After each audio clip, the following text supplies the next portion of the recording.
Kansas City, Missouri is a typical Midwestern city in the sense that the people are friendly and trustworthy.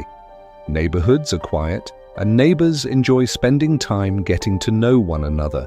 Easter time 1988 in the city's east side was no exception until Chris Bryson jumped out the window of a yellow and brown house located at 4315 Charlotte Street that Saturday morning. A house belonging to Robert Andrew Berdella Jr., owner of Bob's Bizarre Bazaar in Old Westport. Bryson was naked, wearing only a dog collar, when he knocked on the front door of one of Berdella's neighbors, seeking refuge from Berdella. For some Kansas City Police Department detectives, there would be no Easter weekend spent with family members. It would prove to be a long, tedious weekend unraveling Kansas City's most heinous serial killer case. The public would soon recognize the name of Bob Berdella without hesitation. The people of Kansas City are not accustomed to media coverage of such torture and murder. Robert Andrew Berdella Jr. grew up in a Midwestern town similar to Kansas City. Cuyahoga Falls, Ohio, where Berdella was born, is a quiet suburb of Cleveland. Berdella was a quiet, aloof boy who was merely a teenager when his father died, suddenly of a heart attack at the age of 39. With a Catholic upbringing, Berdella turned to his church for understanding and sympathy relating to the death of his father. The church brought no resolution to his mix of emotions. He would later claim that this led to his interest in diverse religious and occult groups, including Satanism. After high school, Berdella, who was his father's namesake, went on to art school. His interest in art is what led a deranged Berdella to Kansas City in 1967. His taste in art varied, but was always considered a bit strange. He collected oddities and artifacts, which led him to opening the shop in Westport. Westport is a district in Kansas City known for its nightlife and different types of shops. Retailers specialize in interesting types of curios not found throughout the rest of the city. Berdella's shop was located in the Westport Flea Market, which houses vendors peddling wares in small cubicles, as well as a restaurant known for its unique hamburgers. The Westport Flea Market is located on Westport Road at the intersection with Broadway, the outskirts of the 2-mile strip known as Old Westport. Various comedy and dance clubs are also in the area, which was a hangout for young suburbanites. Chris Bryson, the young man who jumped out the window that April morning in 1988, was in his early 20s. He hustled as a chicken hawk or male prostitute to support his family. Bryson encountered Berdella late one evening around the old Greyhound bus station in downtown Kansas City. Bryson was attempting to hustle Berdella, but it seemed Berdella was actually hustling Bryson. The two men met some 5 days before the Easter weekend, each with a different idea in mind as to the way the evening would unfold. Berdella suggested they go to his house. Young Bryson was pleased with the idea, as he was used to cheap motel rooms in the back seats of cars to eke out his meager living. The two spent some time at Berdella's house on Charlotte Road, getting to know each other. Later that evening, Berdella suggested they go to upstairs. There were vicious dogs on the floor they were on, Berdella explained, whereas the room upstairs housed a television and comfortable furniture. Climbing up the stairs, Berdella overtook Bryson with a swift blow to the back of the head with a blunt instrument. Bryson went down quickly, unconscious. Berdella immediately took advantage of the situation and began shooting pictures of his victim with a Polaroid camera. This was a great fascination for Berdella. It would also prove to be irrefutable evidence of his guilt. Berdella was immaculate in his methodical documentation of the events with each of his victims. Over the next 4 days, Bryson would be subjected to many different kinds of tortures at the hands of Berdella. He beat Bryson with an iron club and injected various parts of his body with animal tranquilizers and antibiotics. Berdella shocked Bryson with an electrical current by attaching alligator clips to different parts of his body, including his testicles. Berdella sodomized Bryson, sometimes demanding sex from the incapacitated captive 2 and 3 times a day. During this course of events, Berdella held Bryson captive with bondage and drugs. Bryson was tied with several ropes to the iron headboard of the bed, his limbs outstretched. Berdella showed Bryson pictures of men who had been in his position before and would not cooperate. He told Bryson they were now dead and the dogs had eaten them. This was not far from the truth, and Bryson believed every word Berdella said to him. He was fearful for his life, and with good cause. Early on in Bryson's captivity, he screamed as he was raped, and Berdella injected Drano into his throat next to his windpipe, telling him if he continued to call out, he would lose his voice entirely. Berdella jabbed swabs into Bryson's eyes soaked with a chemical, which could have been alcohol. Bryson did not think he would ever see his family again, but he continually thought of ways to get out of the situation alive. Berdella would come and go quietly, leaving the drugged and confused Bryson no idea of where, if at all, Berdella was in the house. On the day of his brave escape, Bryson did not know for sure that Berdella was gone, although in fact, Berdella had gone out to run some errands.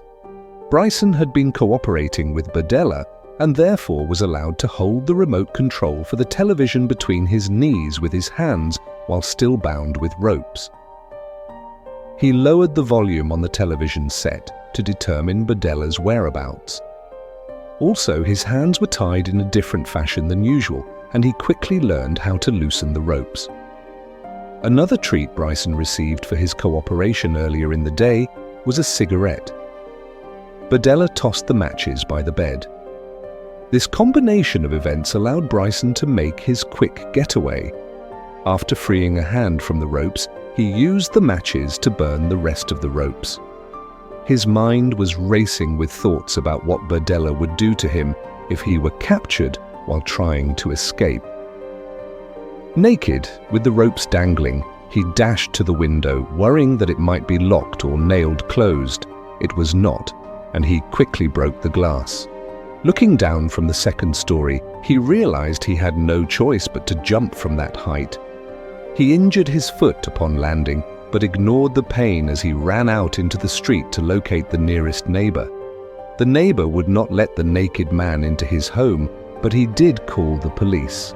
Shortly after, police questioned Bryson as he sat on the neighbor's stoop with red, swollen eyes and crimson marks on his wrist and ankles. Berdella showed up at his home.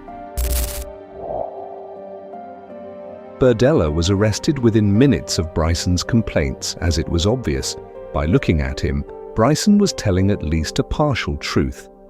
The detectives had 20 hours, according to the laws of Missouri, to determine what charges they were holding him on. This would prove to be no easy task. Detectives with the Kansas City Police Department spent the entire weekend cataloging items found in Berdella's home. It became rapidly apparent he was a collector or pack rat. His house contained things like vertebrae and skulls. It was not easy to determine at a glance if these items were authentic. There were reports of other missing young men, of course, and the goal was to determine if any of them met with foul play at the hands of Bob Berdella. The police spent the remainder of their time that weekend obtaining search warrants and warrants to detain Berdella in custody. However, after sorting through the copious piles of papers, pictures and other clutter and dog feces in Berdella's home, the detectives didn't have time left to do much else. Bryson positively identified Berdella in photos the detectives showed him while he was in the hospital. Berdella was originally charged with forced sodomy and charges relating to the torture Bryson endured. Berdella spent his life involved with young males in one way or another. He volunteered for youth organizations, Neighborhood Crime Watch, and various other committees. He let young men live with him and employed them to work in his store. He was involved with the Neighborhood Crime Watch and used that to snatch young men, said one of Berdella's neighbors, who prefers to remain anonymous. After locating questionable items in Berdella's home, such as the skulls and other bones, the police noticed an area in the basement's dirt floor that by its dimensions resembled a grave. Police interviewed neighbors, which led police to search the property around the house was located. In the backyard were other freshly dug places. A worst-case scenario seemed to be unfolding. On Easter weekend, it would prove to be difficult to locate someone who could operate and had access to earth-moving equipment. As Berdella was currently being held by warrants previously issued stemming from Bryson's comments, time was on the side of the Kansas City Police Department. However, as is always the case, the media was alerted to the strange turn of events. The media soon began to swarm the house on Charlotte Street, complicating the entire investigation. Excavation of the backyard began as hordes of reporters were on site. Almost immediately, the detectives spotted a human skull with hair and soft tissue still intact. The work continued in the backyard into Monday. Strange items were found but unrelated to any human death. Bones from animals, jars with bird feathers, etc. The discovery lent credence to the idea that perhaps Berdella was into Satanism or some kind of occult religion. It seemed that every new discovery created more questions for the detectives rather than answers. In the meantime, detectives also continued to work inside the house, impeded by the amount of clutter and piles of dog feces. Luminol, a spray chemical used by the detectives to highlight blood, was applied to many areas in the basement with positive results. People began contacting the police department with concerns for loved ones that were missing and known to have spent time with Berdella. Witnesses stepped forward to discuss their encounters with Berdella. Some claimed to have seen Berdella injecting people with drugs, primarily the tranquilizers he used for his dogs. Others claimed to be victims of these assaults. The intangible evidence was overwhelming, leading detectives to realize a death, if not more than one, had occurred on Berdella's property, but there was no body. It was most difficult to convince a judge to seriously consider murder charges when there was no corpse to prove a murder occurred. The skull and vertebrae located early in the excavation of the yard were sent into the lab for positive identification. As Berdella had so many odd artifacts in his store and house, it was difficult to determine what was authentic and what was not. The detectives continued the tedious, methodical search, pending results from the lab regarding the bones. They devised a backyard grid, allowing them to search the area most effectively without going over ground than had been previously searched. Copious documentation provided by Berdella led detectives to begin contacting the people whose names were listed in the diaries he kept of the torture administered to each victim. However, identifying the faces contained within the photographs proved to be difficult in some cases. Some pictures were of Berdella sodomizing his victim, where no face was visible, not even Berdella's. Police began deciphering the code of shorthand Berdella utilized while logging the events taking place with his victims. It was written in a rather elementary and crude style. For example, police were able to rapidly determine BF represented anal penetration with his penis, while Fing F stood for use of his finger. There were dozens of references to F in various fashions, such as carrot F or cucumber F, which meant Berdella inserted cucumbers or carrots into the rectum. The logs contained other equally disturbing information regarding the frequency and dosage of medication administered to the victims and where he injected them. Some names were listed frequently, so the detectives began the search for these individuals. They quickly determined that the information contained in the logs directly corresponded to dates and times of young men who were missing. The people of Kansas City began to realize that this would be a huge case. There was a serial killer in their midst. Bob Berdella sat in the Jackson County Jail awaiting his fate. For his own safety, he was isolated in a private area of the sick bay. Sexual abusers, particularly homosexuals, are often the victims of violence at the hands of other prisoners. Observers claimed Berdella appeared remorseful and in denial, perhaps somewhat pensive and reflective. He refused to speak to anyone who might convey his side of the story, such as the media or police. His friends who visited him said that he wished to speak to a particular minister with whom he had developed a friendship, not necessarily for religious counseling, but to have someone to confide in. Berdella was not interested at that time in confessing anything to anyone.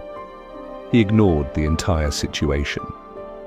As an individual accustomed to being in control, the experience was humiliating and irritating. Because of his contacts in his business and years spent in Kansas City, Berdella had a lot of acquaintances, some of which were friends. But to all who knew him, it was difficult to believe such a monster lived within him. Some friends accused the police of framing Berdella. Actually, no one in Kansas City wanted to believe a human being was capable of this behavior, whether it was Berdella or not. It shattered the entire image of a wholesome Midwestern town. This reaction from people made the investigation even more confusing. The police had no corpse and therefore could not prove a murder happened. Friends and family claimed Berdella was an eccentric, yet very likable and responsible. His worst fault, from the viewpoint of his friends, was that Berdella was condescending when dealing with women or people he considered less knowledgeable than himself. A week into the investigation, the detectives knew they had to identify people in the pictures, including the ones with no faces portrayed. It was suggested by an outside source that detectives asked Berdella to assume the pose of the person taking the photographs, whose stomach, lower limbs, and occasionally arms or hands were photographed. A plan was put into action to have Berdella take strikingly similar photographs of him in these poses. They would then be sent to a professional for positive identification. At the same time, samples of Berdella's body hair would be obtained. Berdella was very embarrassed and humiliated by having to pose for the photos, yet cooperative for the most part. He did resist with more than one position he was asked to assume, one of which was positioning him to represent having anal sex, and another when the detectives wanted to position his hand as if shoving something into someone's anus. At Berdella's arraignment in the courtroom of Judge Alvin Randall, Berdella shocked everyone by entering a plea of guilty to the charge of murder in the first degree. Eventually, Berdella confessed to the murder and torture of 6 young men between the years of 1984 and 1987.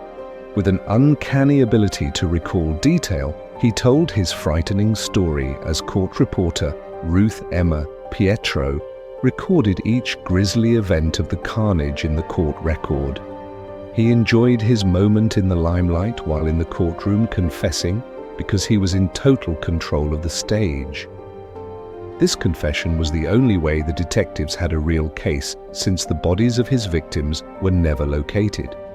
Berdella claimed to have dismembered each body with various instruments, such as a chainsaw and knives.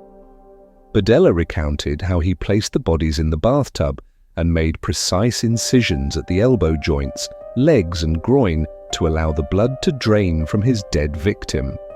He then packaged them into plastic trash bags and dragged them to the curb for the trashmen to pick up and take to the dump. Berdella told a courtroom full of people, including loved ones of the victims, how he watched the bags being taken from the curb to ensure they were not disturbed. By confessing to the city's prosecutor, Albert Riederer, Berdella was able to negotiate for his life. He was promised the death penalty would not be sought if he provided the grisly details of his actions, and he did. Judge Vincent E. Baker subsequently found Bob Berdella guilty of 6 counts of murder and sentenced him to 2 life sentences without parole. It was recommended that Berdella go for psychiatric evaluation, which placed him outside the general prison population and prevented any violence from other inmates. the real Bob Berdella began to emerge in the ensuing psychiatric records. Berdella appreciated control and considered himself important. He wanted his victims to be his sex slaves. He claimed never to have killed them intentionally. It is theorized that murderers convince themselves the victim is less of a human being. This perception gives the killer an opportunity to justify his actions or, at the very least, feel less guilty about it. Berdella referred to his victims as play toys. In Berdella's case, the victims were young men with little or no education. Most of the victims made a living selling themselves and drugs. Obviously, they were beneath the social stature of a well-liked and successful businessman such as Berdella. It was this mentality that led Berdella to the grotesque acts of torture to which his victims were subjected.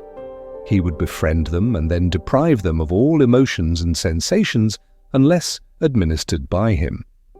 Berdella beat his victims with various instruments and injected them with drugs or chemicals. He put chemicals into their body cavities. It has been said he even put window cork into the ears of his victims. He sodomized them in a variety of ways, with his penis and with vegetables such as cucumbers and carrots or his arm. One victim died from a ruptured anal wall after Berdella put his arm deep inside of the man. In his confession, Berdella callously referred to this as Fist F. Some victims died from asphyxiation, while others died from drug overdoses. Berdella believed he was a good and upstanding individual who may have done some terrible things. In an attempt to get back in the good graces of the public, Berdella opened a trust fund for his victims' families, administered by Reverend Roger Coleman, who had stood by him throughout the entire ordeal. Some families of the victims sued Berdella for wrongful death, but failed because of the inability to meet the statute of limitations for such crimes. Berdella was smug in his remarks concerning the impending lawsuits. Berdella served only 4 years of his time in the state penitentiary in Jefferson City, Missouri, before he died of a heart attack at the age of 43 on October 8, 1992. Prior to his death, Dell Dunmeyer, a millionaire originally from Punxsutawney, Pennsylvania, then living in the suburbs of Kansas City, purchased all of Berdella's belongings, including the house on Charlotte Street and the inventory in his home and store. Dunmeyer claimed to have no interest in the items other than he felt he understood Berdella. He later leveled the house and sold the property to surrounding neighbors.